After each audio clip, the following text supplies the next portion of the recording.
네, 오늘도 함께 모여 예배드린 우리 모든 성도님들의 삶에 하나님 그 은혜와 사랑이 가득하길 주님의 이름으로 축복합니다. 네. 오늘도 우리 앞에 셔분들과 함께 인사하겠습니다. 보고 싶었습니다.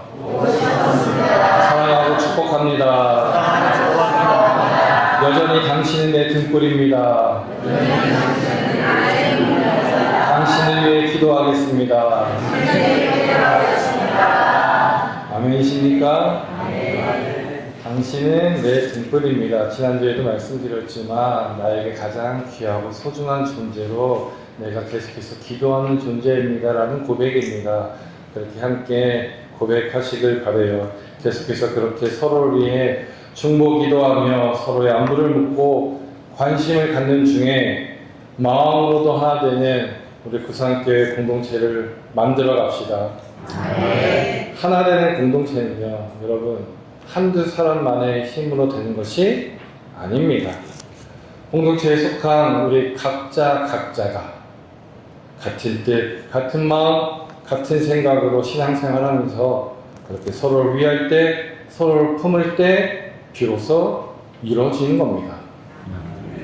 하나님의 지은 이 거룩한 성전에서 그리스도 예수의 사랑으로 서로 하나 되어서 그렇게 진정으로 천국의 기쁨을 누리는 구산교회.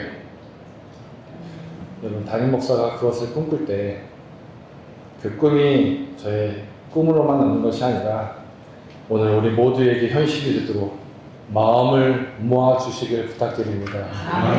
그래야 우리가 외치는 비전이 그냥 비전으로 끝이 아니라 우리 모두의 삶의 간증으로 그렇게 모임이 기쁨이요 나눔이 힘이 되는 우리 구산교회 되길, 그래야 그 모든 것을 함께 누리는 우리 모든 성도 되기를 주님의 이름으로 축복합니다. 아멘. 축복합니다. 아멘. 저는 오늘 여러분과 함께 모든 것을 이뤄도 라는 제목을 함께 말씀을 나누고자 합니다. 오늘은 좀 원론적인 이야기를 좀 나누려고 합니다. 여러분에게 먼저 묻겠습니다. 이런 질문을 들어보신 적 있는지요? 이런 질문을 스스로에게 가져보신 적 있는지요? 혹 이런 질문을 누군가에게서 들어본 적 있는지 한번 생각해 보았으면 좋겠습니다. 나는 왜 하나님을 믿는가? 혹 누군가 당신은 왜 하나님을 믿습니까? 들어본 적 있으십니까? 혹 개인적으로 신앙생활 하는 중에 내가 왜 지금 하나님을 믿고 있지? 라고 생각해 본 적 있으십니까? 실로 단순해 보이지만 여러분, 그러나 우리 신앙의 방향을 결정하는 매우 중요한 질문입니다. 사실 내가 왜 하나님을 믿지라고 생각해 보면 딱히 대답하기가 쉽지는 않아요. 깊이 생각해 보지 않았습니다. 또 알게 모르게 가난비에 옷 젖는다 하죠. 그렇게 오늘날까지 교회 다니시면서 하나님 믿는 것이 그냥 당연하게 여겨지시는 분들도 계실 겁니다. 많은 사람이 하나님을 찾습니다. 또 병이 들었을 때 하나님을 찾습니다. 사업이 어려울 때도 하나님을 찾습니다. 자녀의 진학과 또 취업을 위해 하나님께 기도합니다. 또 가정에 어려움이 생기면 교회를 찾아서 무릎 꿇고 기도합니다. 성경에도 하나님은 우리의 필요를 아시는 아버지라 그렇게 말씀하시죠. 그렇기 때문에 어려움이 생기고 문제가 있을 때 하나님을 찾는 것 이상한 건 아니에요. 그런데 여기서 우리들이 반드시 분별해야 할 것이 있습니다. 질문입니다. 내가 하나님을 찾고 있는가? 혹은 하나님이 주시는 것을 찾고 있는가? 내가 신앙생활하는 중에 내가 하나님을 쫓고 있는가? 아니면 내가 하나님이 주실 것만 바라보고 그것만 바라고 있는가? 이 둘은 여러분 비슷해 보이지만 전혀 다른 차원의 질문입니다. 하나님을 찾는 것은요, 하나님을 찾는 사람은 하나님이 목적입니다. 그러나 하나님이 주시는 것을 찾는 사람은 하나님을 수단으로 삼는 사람이에요. 오늘날 많은 사람이 하나님을 믿으면서도 사실은 하나님보다 하나님이 주실 복에 더 관심이 많습니다. 우리가 드리는 기도도 들여다보면 대부분이 복을 위한 기도예요. 그렇지 않습니까? 감사의 기준도 복입니다. 헌신의 기준도 복입니다. 복을 받으며 하나님을 기쁘게 찬양하고 그러나 복받지 않으면 하나님을 원망합니다. 사랑하는 여러분, 우리들이 분명히 알아야 할 것은요, 기독교는 복을 받는 종교가 아니라 구원을 얻는 종교입니다. 믿으십니까? 다시 한번 따라합시다. 기독교는 복을 받는 종교가 아니라 구원을 얻는 종교입니다. 여러분 꼭 기억하시길 바랍니다. 그리고 하나님은요, 복을 얻기 위한 수단이 아니라 우리 믿음의 대상이요, 예배의 대상이십니다.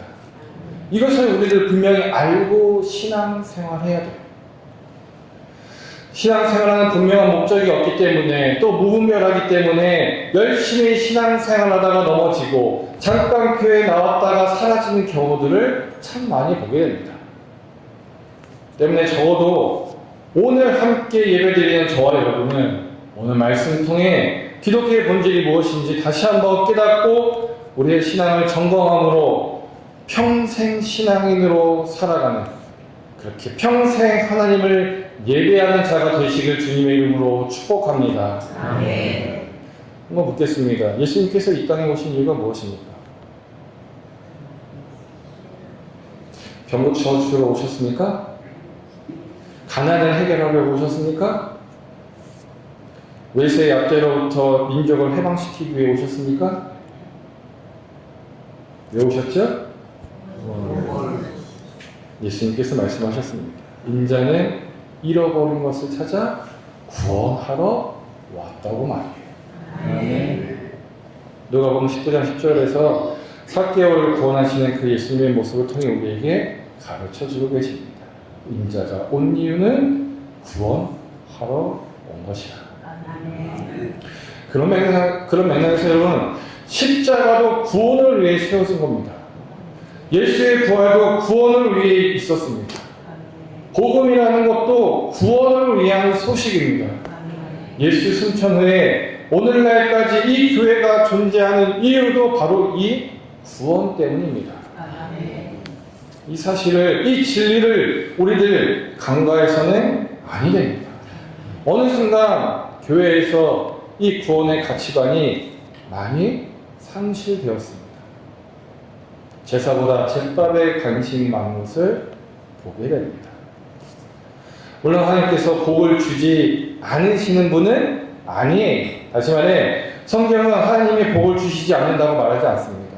무슨 말이에요? 하나님은 복 주시는 분이십니다.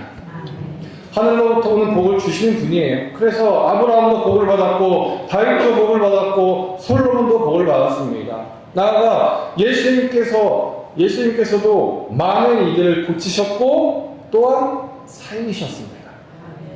그러나 사랑하는 여러분, 우리 그리스도인들에게 있어서 가장 큰 선물은 바로 구원 받음입니다. 구원은 하나님의 최고의 선물이에요. 그렇게 믿으십니까? 그리스도 예수를 믿음으로 말미암아 하나님의 자녀로 살아가는 것이 여러분 인생의 최고의 선물이요, 최고로 잘된 것이요, 최고로 잘한 길임을 고백하며 살아가시길 바라요. 여기서 다시 한번 질문하겠습니다. 그렇다면 여러분은 어떤 사람이 되고 싶으십니까? 어떤 사람이 되고 싶니? 라고 자녀들에게 꼭 물어보면요, 뭐라 대답할까요? 제인이 뭐가 되고 싶니? 예언이는 어떤 사람이 되고 싶어? 어린 친구들에게 물어보면 이렇게 이해할 겁니다. 연예인이요, 뭐 학자요, 의사요, 뭐 누군가 지난번에 그러더라고요. 요리사라고요. 등등등 자신의 꿈과 비전을 가지고 이야기할 겁니다. 혹 누군가 여러분들에게 묻는다면 뭐라 대답하시겠습니까? 여러분은 어떤 사람이 되고 싶으냐? 이렇게 누가 묻는다면 말이에요. 뭐 이번 생엔 글렀어. 그냥 되는 대로 사는 거지. 그렇게 말씀하시겠습니까? 또는 뭐 내 나이가 몇인데 이제 뭘 또 해보겠다고 그냥 지금처럼 살다 가는 거지, 죽지 못해 사는 거지 라고 체념하듯 대답하시겠습니까?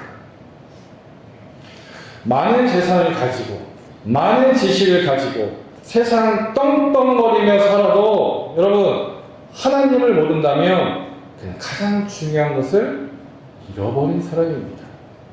반대로 가진 것은 없어도 건강을 잃어도 되는 일이 없어 보여도 그리스도 예수를 믿고 구원받은 사람은 가장 귀한 것을 가진 사람입니다.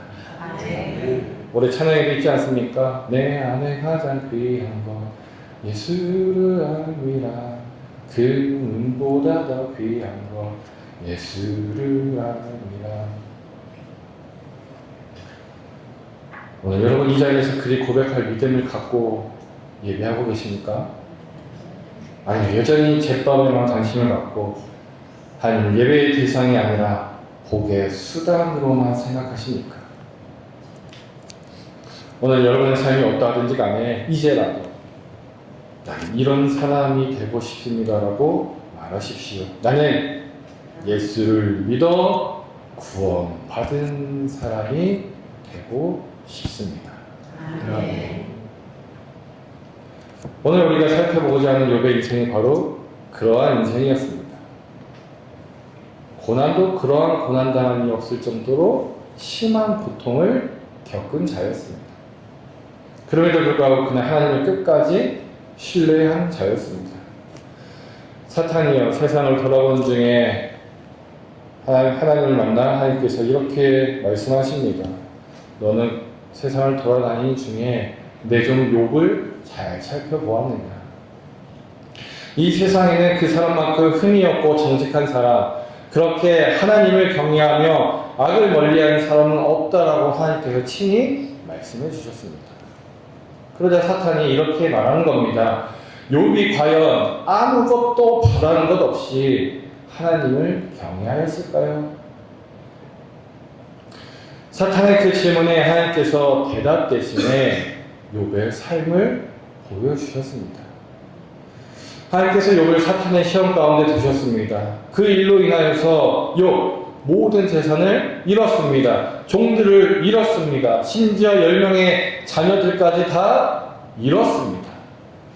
인간적으로 생각하면 당연히 하나님을 원망할 수밖에 없는 상황입니다. 그런데 욥은 하나님을 버리지 않았습니다. 모든 것을 잃어버렸다는 그 소식을 들었을 때 욥이 제일 먼저 하는 것이 무엇이었을까요? 무엇이었습니까? 20절 말씀입니다. 머리를 밀어 땅에 대고 엎드려 경배하였더라. 다른 말로 하면 그 순간에 하나님을 찾고 하나님을 예배하였습니다. 라는 겁니다. 그러면서 고백하기를 주신 분도 주님이시오 가져가신 분도 주님이시니 나는 그저 주님의 이름을 찬양할 뿐입니다. 적어도 욥은요, 그가 받은 복 때문에 하나님을 믿은 것이 아니었습니다. 사탄이 욥에게 물었다 했습니다. 사탄이 하나님께 물었다 했습니다. 과연 욥이 아무것도 바라는 것 없이 하나님을 경외하였겠느냐고 말이에요. 말인 즉슨 하나님께서 욥에게 큰 복을 주셨으니까 하나님을 믿고 있는 거 아닙니까? 이렇게 조수 섞인 질문을 하나님께 했던 거예요. 그런데 여러분이 보시니 어떠하십니까? 욥이 바라는 것이 있어서 하나님을 경외했습니까? 아닙니다. 그는 하나님이 하나님이시기 때문에 믿고 예배하였던 겁니다. 욥에게 있어 그가 누렸던 복은 다 사라질지언정 여전히 하나님은 그의 곁에 계셨습니다. 이것을 알기 때문에 욥은 그가 당한 고난 속에 엎드려 하나님을 예배할 수 있었던 거예요. 그런 맥락에서 사랑하는 성도 여러분, 진정한 신앙은요, 복을 받을 때만 하나님을 사랑하는 것이 아니라 받은 것이 없어도, 누리는 복이 없어도 하나님을 예배하는 것입니다. 그런 가운데 욥의 이 고백, 주신 분도 주님이시요 가져가신 분도 주님이시라는 이 고백에 대해서 우리가 다시 한번 좀 살펴보면요, 이 고백은요 당신이 모든 것을 잃은 상황에 할 수밖에 없는 체념이 아닙니다.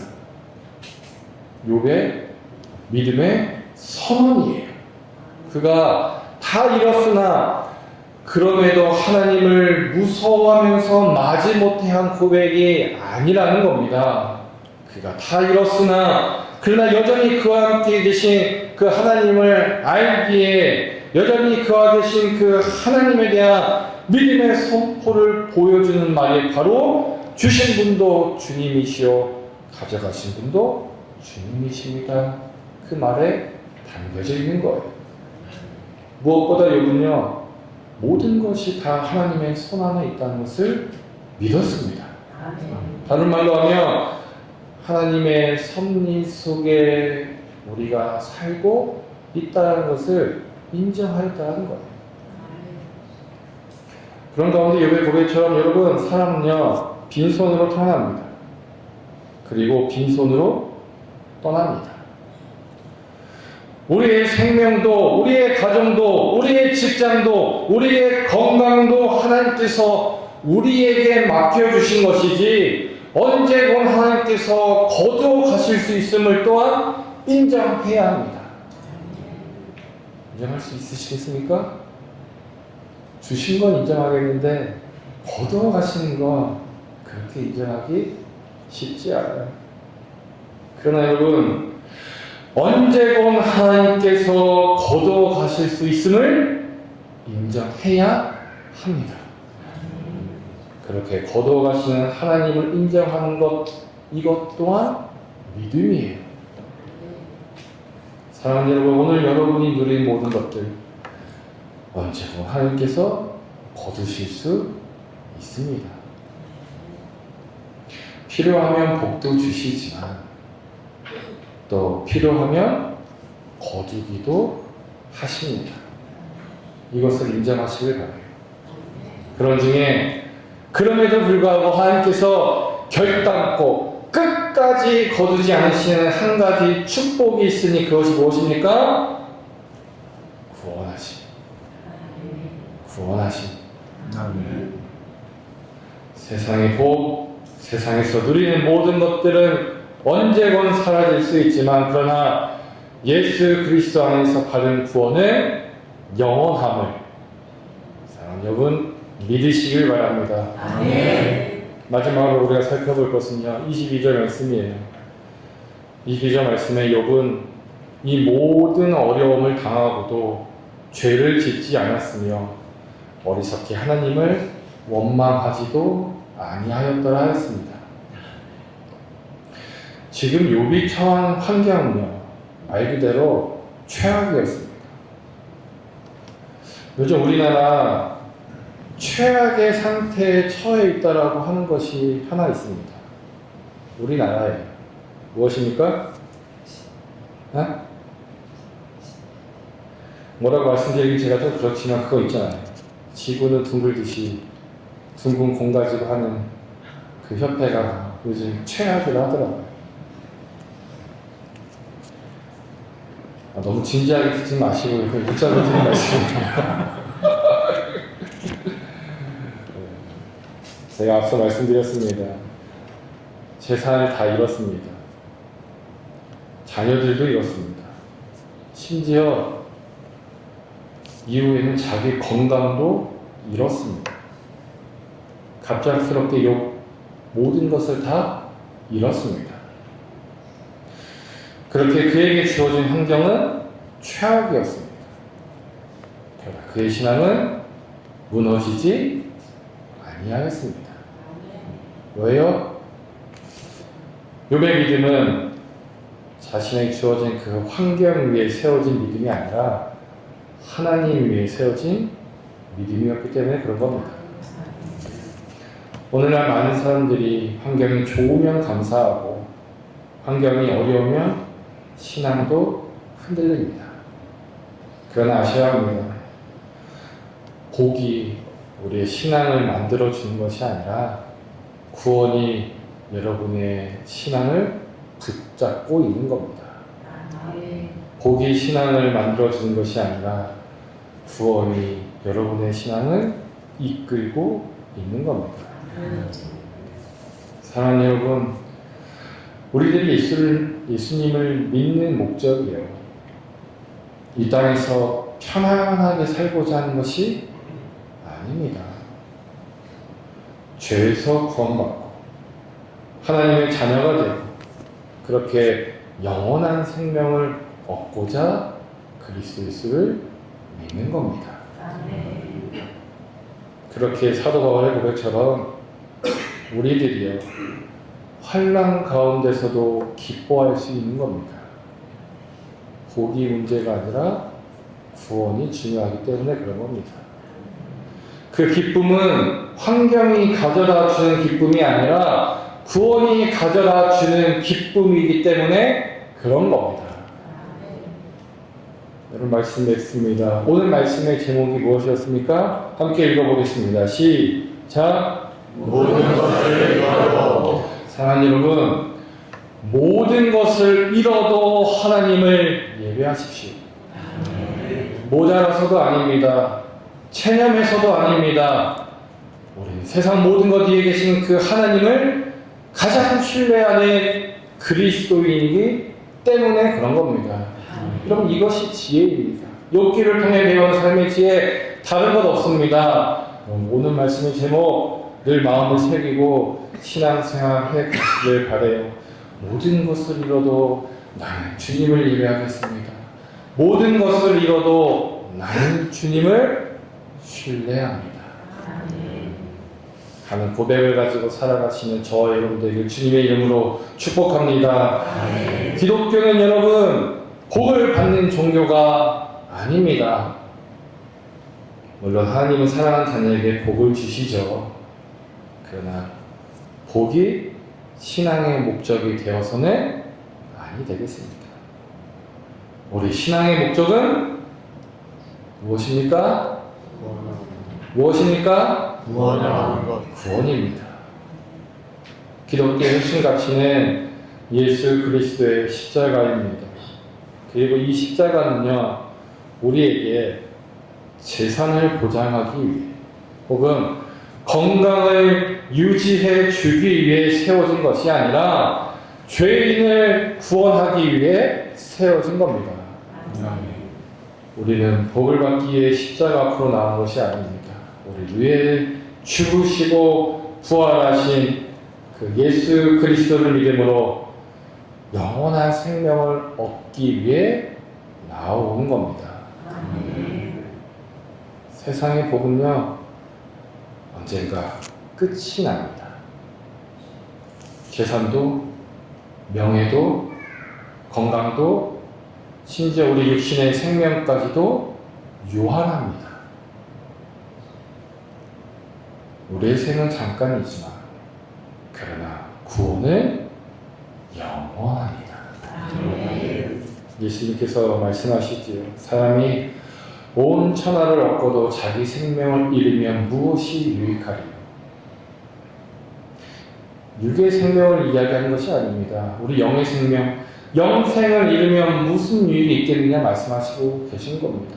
오늘 말씀 통해 다시 한번 우리의 신앙을 점검해 보았으면 좋겠습니다. 나는 하나님을 복 때문에 믿는가? 아니면 그 구원의 은혜로 말미암아 내가 하나님을 섬기고 있는가 하고 말이에요. 복이 없어도 하나님을 예배할 수 있어야 합니다.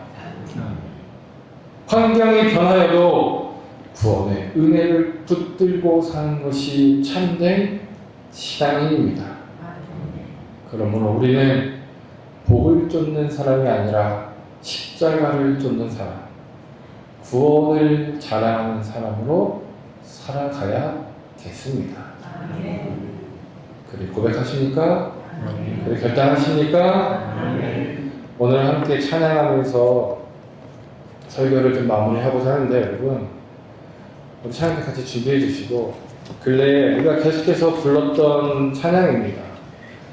주의 자녀로 산다는 것이란 찬양이에요. 며칠 전에 아마 수요일 밤이었을 겁니다. 우리 찬양팀 단톡방에 이번 주 주일에 이 찬양을 부르겠습니다 하고 올려주셨어요. 예배 후에 제가 아내랑 그날이 수요일이었습니다. 수요일날 끝나고 아내랑 잠깐 요 앞에 주차장에 벤치가 있지 않습니까? 벤치에 앉아 있다가 같이 이 찬양을 좀 들었습니다. 듣고 따라 부르는 중에 아내가 이렇게 노래를 부르는 거예요. 찬양이 어떻게 시작하죠? 주의 자녀로 산다는 것이. 계속해서 주의 자녀로 산다는 것이. 네, 여러분 갑자기 좀 떠오르는 이름 있지 않습니까? 아내가 갑자기 이러는 겁니다. 주회자로 산다는 것이 불 가운데로 걸어가는 것. 죄송합니다, 장모님. 이름을 함부로 불렀어요. 그렇게 아내랑 같이 주의 자녀로 산다는 것이 부르는데 계속 주의 자녀로 산다는 것이 그렇게 부르게 되더라고요. 그러면서 그 노래를 부르면서 제 이름도 넣어보고 또 아내 이름도 넣어보고 우리 성도님들 이름을 넣어보고 하면서 둘이 밖에서 한참을 이 찬양을 부르다가 집으로 들어갔습니다.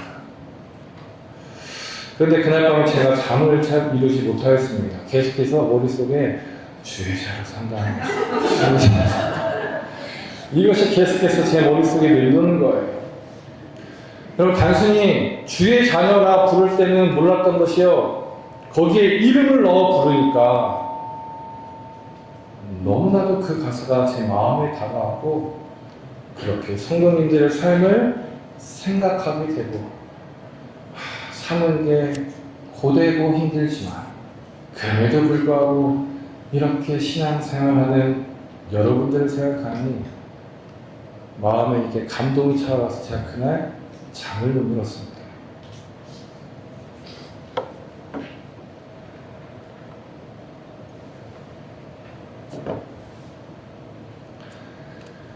자, 성도 여러분 다시 한번 제가 말씀드립니다.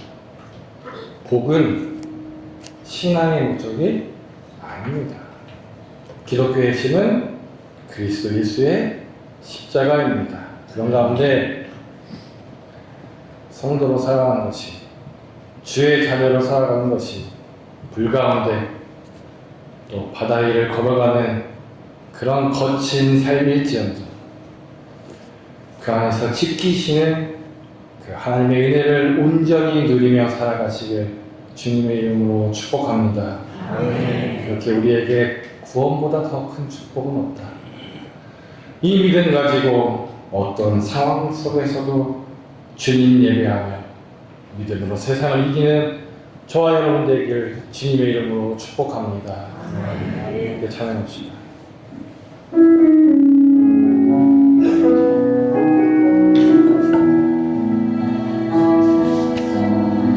주의 자녀로 산다는 것은 그 가운데로 걸어가는 것 그 속에서 신실하게 나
모든 것이 되고